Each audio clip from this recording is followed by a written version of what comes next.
Welcome to Mindshift. I'm Brandon, and today's episode 6 of our series, A Secular Bible Study. Today we're looking at the biblical book of Joshua, and there is a lot that happens in this book. As always, we'll be going through these 7 points to help us. In point 7, I've also started adding in problematic verses, and it's at the end there where I can give some of my more personal opinions on the issues with this book. But let's dive in right away with book overview. This is a redoing. This is a second Moses. In fact, Joshua is referenced as the new Moses. He is taken over as leader. So where we left off was with Moses' death, and he's giving this final sermon to the children of the original Exodus generation that are now going to be the ones inheriting the promised land. So now we start with Joshua. He has his position of leadership, and the time has finally come. They are going to go into the promised land. Now, a lot of Christians who haven't spent a lot of time with the Old Testament may just think of the promised land as this place, right? This small acreage of milk and honey, and it's nice, and it's just going to be the resting place for the Israelite nation. No, this is a very large space of land, and within this territory, there are many different kingdoms, many different tribes to defeat in order to really lay claim to this, because the goal here isn't for all of the Israelites to just group up together. We're going to establish the 12 tribes of Israel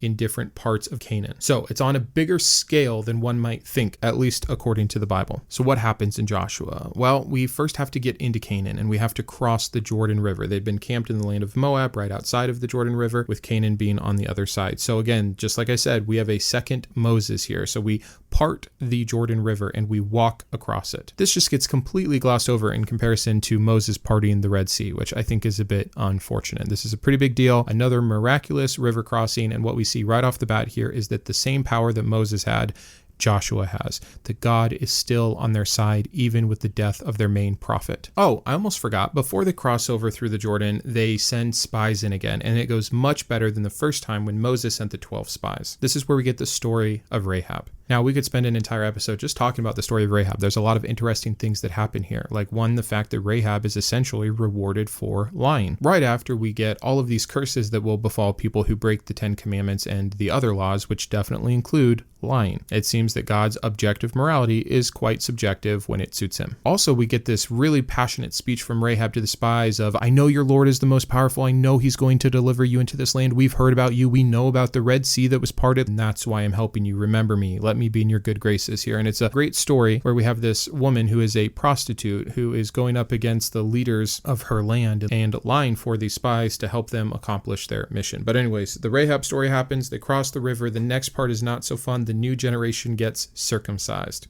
Bummer. After this happens, they take a couple days for everyone to heal, which I just think is hilarious that that's even listed in the Bible. After that, we get their first Passover celebration in the new land, and then we get something really exciting here. Again, this is the kind of stuff that excited me as a kid. We have Joshua. He's in his new leadership role. He just had a successful spy mission. They're getting ready to go and attack Jericho, and what happens? He runs into this mysterious stranger, this powerful warrior, and he says, who are you? Are you for us or are you against us? And he says neither, essentially. He says, I am for the Lord. He says he is the commander of the Lord's army. And once again, in this second Moses fashion, Joshua is told to take off his sandals because he is on holy ground. That's it. It's like 2 or 3 verses long, and the whole point is to let Joshua know that, hey, you might be on the right side. You might be with the chosen people, but I'm not on your side. I'm on the Lord's side. And you have the capability of also being against the Lord. We've seen that with the previous generations. So I'm here to make sure that the Lord's will be done. You can either come along for the ride or not. At least that's how I take what is happening here and what many scholars see to be happening as well. After this, we get into our first few battles. So maybe I'll try to do more of an overview here, and then we can talk about some of these specific battles, because this is a big part of Joshua. It's about conquering the land of Canaan. So the first 2 battles are Jericho and Ai.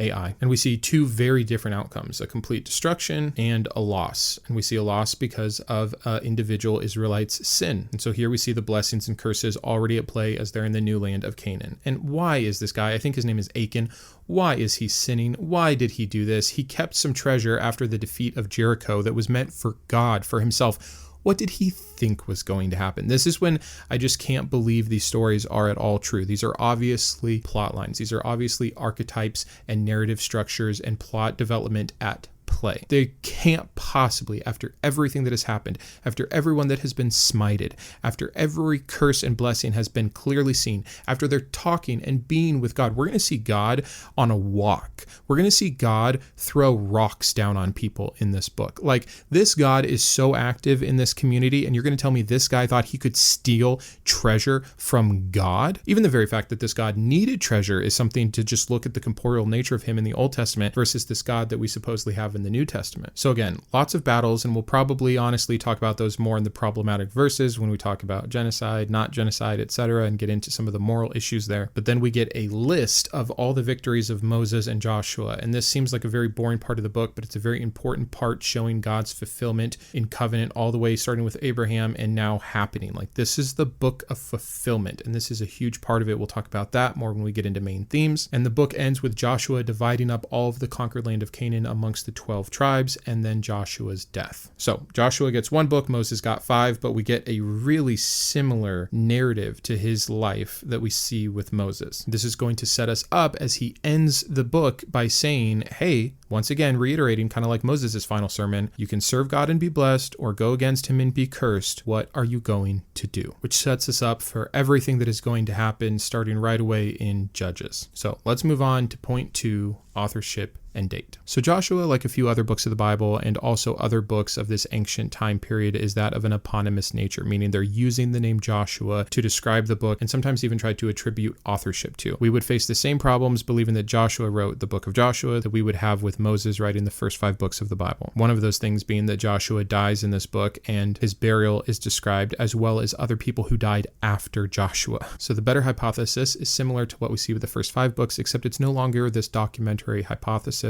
with 4 different sources. This seems to be just a collection of oral tradition. It was probably compiled around the same time as the first 5 books, specifically the Babylonian exile between 586 and 539 BCE, or maybe even shortly thereafter as they were trying to establish their kingdom again. And instead of being grouped with those first 5 books, which were all very similar through those first 4 sources, Joshua is grouped with Judges, Samuel, and Kings. So we see a lot of similarities in narrative structure, in literary type, and in other various commonalities that would lead us to believe that we had some oral traditions that were written down and compiled in different sections that were then amalgamated together to make these books of the Bible coming up. So again, we don't have a specific person who sat down and penned this. We just have a specific group at a specific time that was trying to get their story straight, essentially. That Babylonian exile is a major time of rebranding for the Israelite nation, and they were looking to all of these ancient stories and traditions for identity. And this compilation that became a large part of our Old Testament comes again from this during the 6th century BCE. So let's move on to point 3, which is going to be historical context, background, and accuracy. Now, finally, we are getting into some other land. We are getting into some other people groups, and it's going to give us a better frame of reference than some of the events that were isolated, say, like in the book of Leviticus, where they're just camped at Mount Sinai for a year. I should also probably point out that we don't have a precise time frame, but it seems like most of this is happening just over a couple years. So this would be years like 40 through 43, most likely, since the Exodus. This is happening during the 13th century BCE, best that we could guess. And there are some archaeological aspects that back up certain parts of this story. One would be Jericho. Jericho is one of the main cities mentioned, and it seems to be a real place that also had a real layer of conquest. And that's where we get into some of the problems. And I'll save some of this for the contradictions and misconceptions and errors part in point 7. But from a historical accuracy point,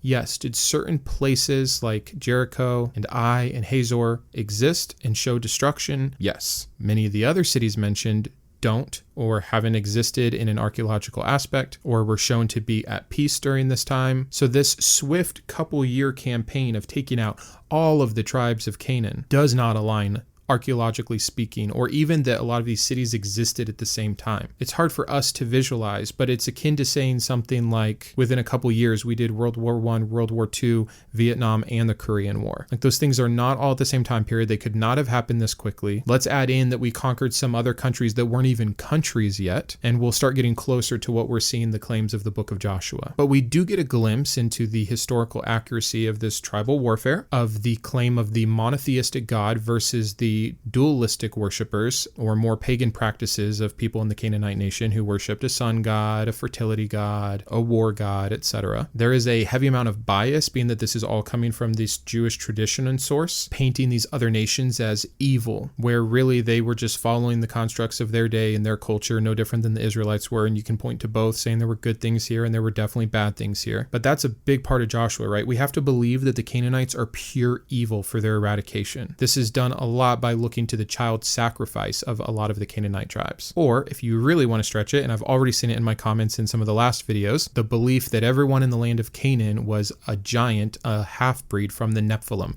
Now, I don't want to go too far down a rabbit hole, but this might be a good time to address it, because when we get to problematic verses, I'm definitely going to talk about the genocide aspects, and I really don't want to hear about this at all because it doesn't make sense for 1,000 reasons. First of all we get from the biblical canon about the Nephilim, which, long story short, means fallen angels that came down and raped or bred with the normal human women and had this off-breed of giants, is that in those days there were giants. That and like a couple other references are all that we have. All of this would have been Genesis, by the way, pre-flood, the book of Enoch, that give a whole lot more description about the Nephilim. And it's fun to think about, but it's not canonical. And so for the purposes of a secular Bible study looking at these particular books in the canon, but I will address that even if the Nephilim were real and giants were real, they would not have been in Canaan at this time. The whole point of the flood, if you're mixing the story of Enoch with the fact that there were giants in the land in those days, is that the flood had to wipe out all of the contagion. It's so funny because this is also how you excuse the flood, which is God's genocide against the entire world,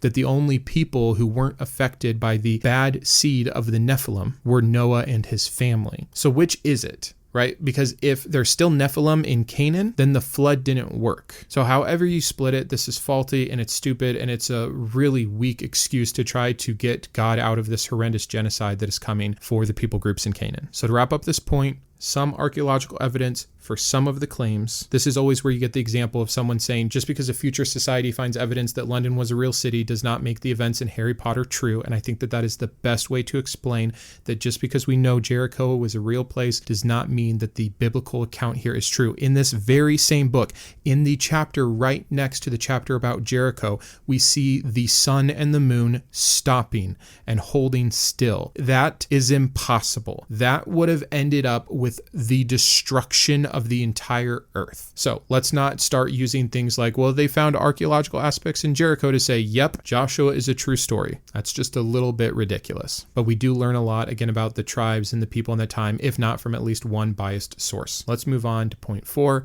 literary analysis. Joshua is just a historical narrative. This is a more cut and dry text than what we see with some of the poetry of Exodus or some of the lore of Genesis. This is, we went here, we did this, we conquered them. We went here, we failed, God did this, we said this, right? It is just a narrative structure. It does utilize a lot of repetition in themes like obedience and divine intervention. And so we see that cyclical nature of the text that we've seen utilized elsewhere in the Torah. But we do get something new, and that is a little bit more of the political and military record keeping that starts to come in at this point of the Bible. And it's important for a few reasons. Again, getting that list of Moses' victories and Joshua's victories is starting to establish different leaders in Israel and what happened under their campaigns, right? It's also important for an inheritance purpose of who gets what. We're going to divvy up the land after all of this. We need to know what the 12 tribes are, where they are, how they're acting in these wars, which part of the promised land in Canaan they're going to inherit, how it's going to be sectioned out. There's boundaries, there's physical landscapes here that are utilized in this book to describe this military and this political agenda. I will say there is an element of that fruition, right? And this is where it gets, I don't want to say poetic, but like there's a motif at play here that is showing God's still answering of his covenant, God's fulfillment of promise, the fruition of his nature. And we see that again, like I mentioned earlier, with all of these things that Moses did that now Joshua is doing. This handing off of the torch, the new nation getting circumcised, the new nation having a Passover, the redoing of sending spies in and having it go better, right? Like there are so many callbacks to what has happened in the previous 5 books, but under a new lineage to show that God is still with the Israelites as they move forward in his plan. And the whole point of that is really to be able to highlight these themes. So let's move straight into point 5 and talk about themes. As always, and this is probably a theme for like all 66 books of the Bible, obedience to God. We get Joshua re-explaining to the nation of Israel the importance of following the commandments, just like Moses had just done at his death. Joshua does that at the beginning and at the end. We see that military victory and the fruition of God's plan here to give them this land will only happen through obedience. This might be a good time to better explain what happened with Achan and the second battle at Ai. So I already told you what Achan did. He took all this loot from Jericho and he buried it in his tent and kept it for himself. It was like some silver, some gold, a shawl or something like that. And then they go into battle and no one knows he has done this yet. And they go into their second battle, Ai, and they take a huge loss here. And they're like, what happened? What's going on, God? And Joshua's talking to God and they're trying to sort it out. And God says, hey, go tribe by tribe, household by household, man by man, find out who did what wrong and then punish them. And until you fix this, you will not have me giving these other tribes into your hands, which I don't know when we're going to talk about free will, but this is a great book to do so. All we hear over and over, and we heard this in the last book as well, is God delivered them into their hands. Rahab knew that God would deliver them. Again, very little to do with the might of the military here. God, we see like with what's coming up in Gibeon, just confusing these people, allowing them to completely be taken over. This is God intervening in man's will, both positively for the Israelites and negatively for all of these other tribes, and it's inexcusable if we're going to try to mix God's will and sovereignty, which is what all Christians seem to want to do so badly. I talked about this a little bit on my Tuesday video, and I encourage you to check that out if you haven't seen it. But they finally get to the tribe of Judah, and then they finally get down to Achan. Joshua spent all morning doing this, and Achan said, I did this, and he sends people to his tent. They dig up all this stuff, and they're like, yep, he did it.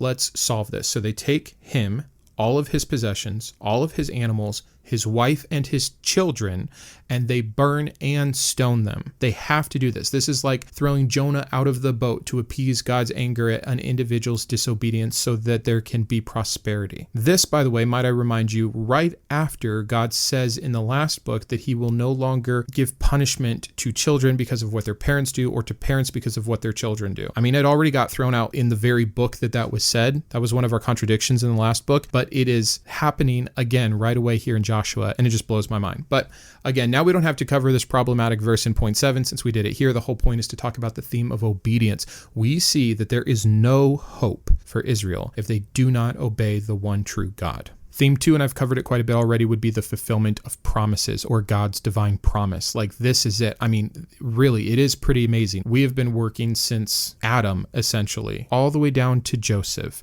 and then the 430 years of captivity in Egypt, and then the 40 years of wandering in the wilderness to this moment. From that first covenant that God made with Abraham to now. Bam, here it is. We're going into the land.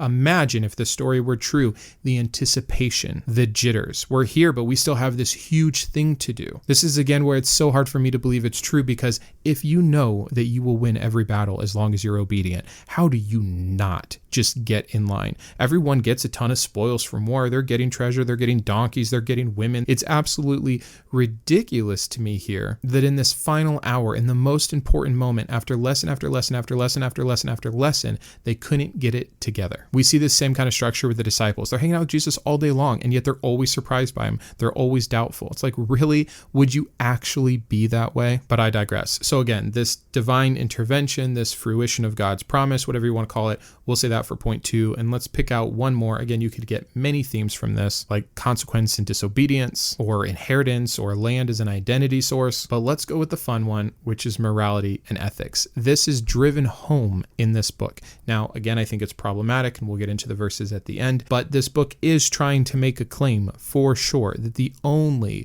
moral people group are the Israelites, that all of these other tribes are so misguided and lost that they're all worshiping either bad gods or false gods. There's kind of a distinction there that's made that, once again, as I mentioned in our 5th episode, leads me to believe, and many to believe, that the interpretation by these people at this time is that there were other gods. It wasn't a matter. It wasn't an issue. It was just, which God do you serve? Is he the truest God, the most powerful God, not the only God? I mean, even the 10 Commandments is, you shall have no other gods before me. This seems like an unnecessary disclaimer if you are the only God out there. And it's different than some of the commandments about not making for yourself graven images or worshiping false idols. So again, I bring this point up not to just poke holes in the theology of the day, but to say that the concept here is that their God is the not only best God, but the most righteous God, and that this people group is going to be the most ethical, that they are the ones who are taking care of the poor and widow, that they are the ones who are going to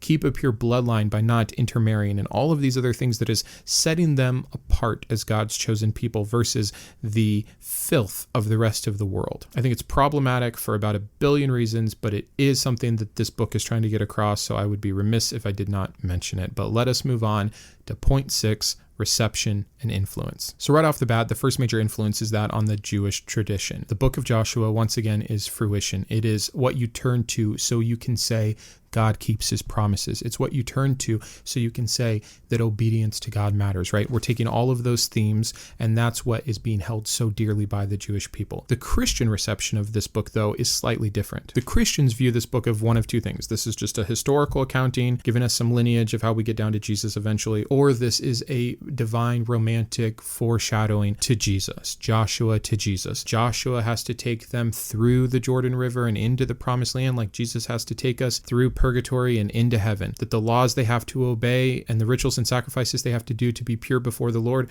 are what Jesus' sacrifice is going to do for us, the Gentile, to be pure before the Lord. We see in Jesus what a lot of the Jewish people saw in Joshua. The third and a little bit more horrific influence that this book has had is that on Christian military. And that may seem like a strange thing, but whether you're talking about the Crusades or the Inquisition or even kind of the far right agenda or American nationalism that is going on today, we are looking back at many times to Moses and to Joshua into what they had to do, that there's a time to kill, that there's a time to eradicate, that there are people groups who are not on our level, who are getting in the way of God's plan, and that there is justice in being on the right side and what that allows us to do. The Crusades is really the best example of that, as there are specific documented examples of looking back to this particular book of Joshua and utilizing it as a defense for their right to go and conquer these pagan nations. This is in fact one of my biggest issues with any religious and the potential harm for that religion, is that when you can do something that otherwise is not considered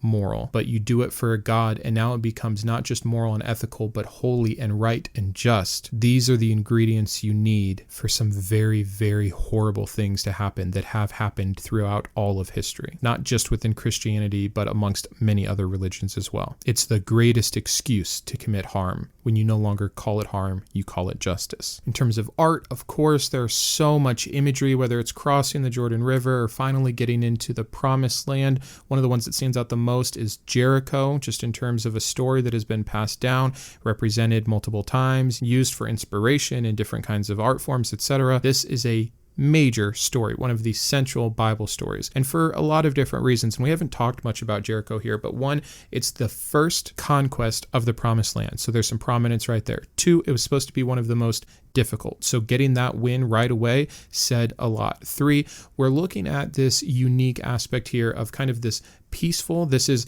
supposed to point to God's grace, like they're going to march around for 6 days, and just like God accepted Rahab because of her faith, maybe he'd accept some people from Jericho, but that doesn't happen because Jericho is stubborn. Once again, it's like the Pharaoh. We're going to do these things. You're going to have your chance. God's going to influence that chance, which is very problematic, and we'll talk about in point 7. But eventually you don't do it. We'll blow our trumpets, the walls will fall down, and we will conquer. There's symbolism with this happening on the 7th day. There's symbolism with the walls falling down. There's a deliverance happening here. There's fruition of God's promises happening here. There's just a lot. This is a really central story. So that's about as much as I care to cover it, but I wanted to make sure that we gave it some highlighted attention. So let's move on to everyone's favorite, point 7, which has become a catch-all for all issues, whether it's contradictions, misconceptions, errors within the text, problematic verses. This is where we can talk about the problems with this book. I already mentioned some of the discrepancies and archaeological issues that show that not all of these tribes existed at the same time,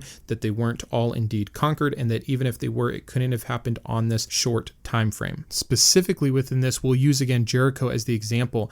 The best that we can see during this time frame, Jericho's walls had fallen long before. So yes, it had big walls. Yes, there's other references from other people groups about Jericho's walls, but they had already been destroyed, and the city was actually inhabited at the time that Joshua and his people would have been moving into Canaan according to the narrative and time frame listed out in the Bible. Also, there's major timing issues for the second battle of Ai. This loss that supposedly happened and then this eventual victory that happened is problematic again on a time frame and from archaeological evidence perspective. Also, just in general, and this one actually is utilized by Christians today as an excuse, but we see Canaanite culture, Canaanite cities, Canaanite tribes that not only started after this time frame, that flourished, where we're hearing about total eradication from God's people group. So this is problematic for a few reasons. One, either God didn't do what he said he was going to do, and he didn't actually give them all of the promised land and eradicate all of the other people in it. Now, the modern day Christian loves this because they say, yeah, look, it was just hyperbole, okay? It's like what we say on game day for NFL, and we say, yeah, go kill them all.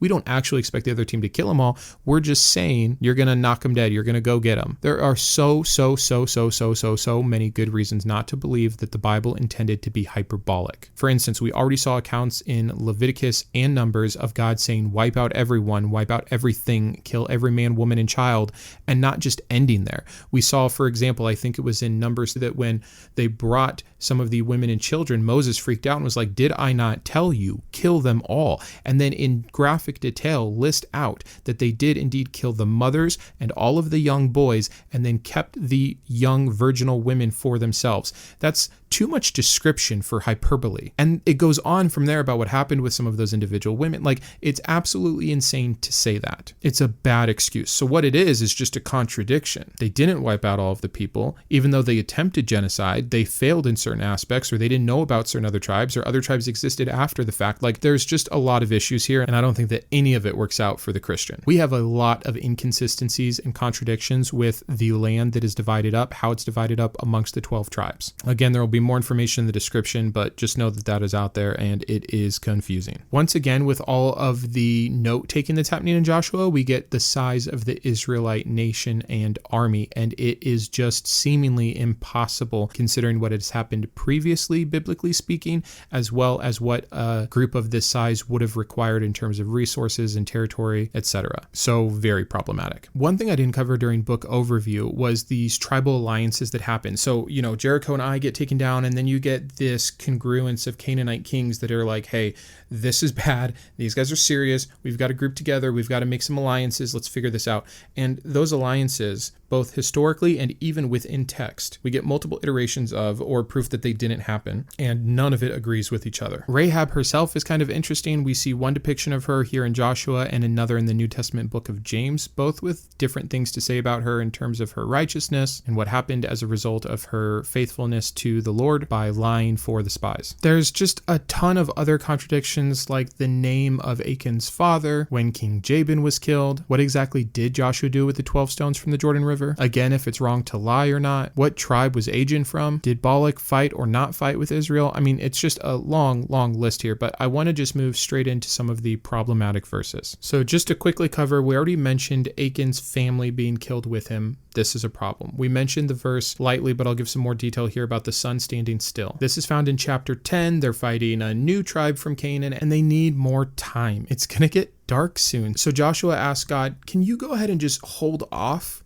on how the world works and stop the sun and the moon in their place? This to me is such a huge issue. We see again the sun moving backwards, I think it was for Nicodemus in the New Testament. But when people try to say like, oh, Genesis is just metaphor, and so, evolution doesn't negate Genesis, and the world really can be older because we were talking metaphorically about the age of the earth, all of these things that are obviously problematic that Christians try to excuse. Like, how do you excuse this one? This isn't some metaphor. This isn't some creation myth. This is Joshua and God having an actual conversation where they needed more time for more of their genocidal behavior, so God stopped time by stopping the sun and the moon, which the moon goes around us, which we know. And if it stopped, what would happen just with the tides alone on the earth would be insane. But a bigger problem is that we go around the sun, which obviously they didn't know here because they're talking about the sun stopping, meaning they're thinking the sun moves around us. Now, it's true that the sun moves because the sun is moving around the Milky Way galaxy, and that movement stopping would be catastrophic for us us as a species on this earth and for the earth itself, but it shows so many misunderstandings of how the world really works. Yeah, Brandon, but those were people of their time. Of course, it was going to be recorded like it was, except that this is being done by the God Almighty himself. Like, can we just not get this wrong? Getting this wrong here shows how man-made this is. Joshua 24:19 is a pretty interesting and problematic verse where all of a sudden God no longer forgives sin. Let me just read it for you so I don't mess this up, because I think the wording is interesting. 24:19, but Joshua said to the people, "You are not able to serve the Lord, for he is a holy God. He is a jealous God. He will not forgive your transgressions or your sins." That's hugely problematic, is it not? So this is at the very end. This is Joshua's final message to the Israelites. So he's definitely talking to the Israelites. Some people have tried to excuse this by saying, oh, well, Joshua was actually giving a warning to some of the Canaanites. Like, what? Clearly, no. He's definitely 100% talking to the Israelites. It comes during the proclamation that starts at verse 14, which is choose whom you will serve. The very fact that we have verses that say God forgives and God doesn't forgive, problem. Why I'm in this chapter, I also want to point out to you that lovely verse that everyone hangs up in their home in the later part of verse 15, which is, but as for me and my house, we will serve the Lord. Let me just read you where that verse actually starts. 14. Now therefore fear the Lord and serve him in sincerity and in faithfulness. Put away the gods that your father served beyond the river and in Egypt, and serve the Lord. And if it is evil in your eyes to serve the Lord, choose this day whom you will serve, whether the gods your father served in the region beyond the river, or the gods of the Amorites in whose land you will dwell. But as for me and my house, we will serve the Lord. The context here is chilling. He's saying, we know there's other gods. There were gods back in Egypt. There's gods here in Canaan. And if you think that God is evil, which I think is telling that even some of these people who were winning because of God's conquering hand seemed like they were starting to have questions and doubts about the character of God, Joshua said, pick a side, not because our God is righteous, not because our God is perfect. He goes on 3 verses later to say, you're not going to be forgiven anymore. God's going to mess you up if you choose the wrong God. Pick a side, because our God is powerful and our God is jealous. And sure, under those conditions, pick Yahweh. For sure, he seems to be winning most of the battles. But I'm supposed to, living today, read this and see the goodness of God? Wrong. Let's jump back to probably one of the most problematic verses for free will, which is something we've been talking about a lot, and that is in Joshua 11, right after the sun was done standing still. This is the conquest of the northern parts of Canaan, and down by verse 20, although this whole chapter is pretty bad, it says, for it was the Lord's doing to harden their hearts, that they should come against Israel in battle, in order that they should be devoted to destruction and should receive no mercy, but be destroyed, just as the Lord commanded Moses. I mean, there's not much else to say, and we've talked about this before, but this is the most clear-cut example, because not only is it God doing the work, delivering them, making sure that they win, but it was actually making sure that the Canaanites even engaged in the battle at all. He hardened their hearts so that they could not, like, this is the thing, so many people in this book specifically talk about, well, God always offers peace first, and then if they don't take it, then he's forced, because of their evil acts, to go in and eradicate them. Don't you know they committed child sacrifice? First of all, God loves child sacrifice. It's the entire way we have the gospel message. Second of all, it's not a true offering of peace if they were going to take it, so you had to harden their heart so that you could go commit your genocide. This is morally and ethically absurd on multiple accounts. There's 2 last things that I'll cover here. One is the genocide, and then 2 is how God physically used to show up, supposedly. So as for genocide, like, just read Joshua. The majority of chapters are all about genocide. It's conquering after conquering after conquering of people group after people group after people group with specific instructions. I'll read you one example. Chapter 11, verse 10. And Joshua turned back at that time and captured Hazor, and struck with the sword, for Hazor formerly was the head of all the kingdoms. And they struck with the sword all who were in it, devoting them to destruction. There was none left that breathed. And he burned Hazor with fire, and all the cities of those kings, and all their kings. Joshua captured and struck them with the edge of the sword, devoting them to destruction, just as Moses, the servant of the Lord, had commanded. This is again why I don't like the hyperbole example or excuse, because God commanded it, right? It'd be one thing if they were just recounting after the victory, Joshua's like, hey, we got them all. But it's specific to say, God told this to Moses, which we saw. We saw what happened when Moses didn't follow it, meaning that they left some people alive and God was mad, and then Moses was mad. And now Moses has told Joshua how to conduct this kind of warfare, and now Joshua is doing it, and we're seeing that no one is left alive, that everyone is taken, that every horse is hamstringed, etc. And even at the end it says, all the way back to because God commanded it. God's commands are quite specific. They're very important to follow to the letter of the law. It is not something where God exaggerates, right? God is precise. When a woman menstruates, how long is she supposed to be gone? It's a specific number of days. When a man has a nightly emission, a wet dream, what does he need to do specifically to be pure again in the eyes of God, right? Like, I know those examples are absurd, but because this God is absurd and because he cares about everything down to the finest detail. So don't tell me that all of a sudden we have a God who just loves to exaggerate. And then here's the last thing that I just want to read you, because I think, again, you just forget. You think of Jesus, you think of the Holy Spirit, you think of these as these invisible forces and these people who are up in heaven watching you, caring about you. But let me read you a different version of this same God. This is actually going back to chapter 10 when the sun stood still. And I promise this is the last thing I'll read, and we're going to get a couple things out of it. So chapter 10, let's start with verse 8. And the Lord said to Joshua, do not fear them, for I have given them into your hands. Not a man of them shall stand before you. And the Lord threw them into a panic before Israel. And as they fled before Israel, while they were going down the ascent of Beth-horon, the Lord threw down large stones from heaven on them, as far as Azekah, and they died. There were more who died because of the hailstones than the sons of Israel killed with the sword. So we have no free will. I'll give them into your hands, and I'll do so this time uniquely. I'll cause a panic. There were other ways that God did this in other verses and in other books of the Bible. So he changes their literal minds so that they can't congregate and form a cohesive defense against Joshua. And yet some of them even still get away. In fact, most of them still get away. So God says, fine, I'll do it myself. We're not talking about the angel of the Lord. We're not talking about the armies of the Lord. We're not talking about Joshua anymore.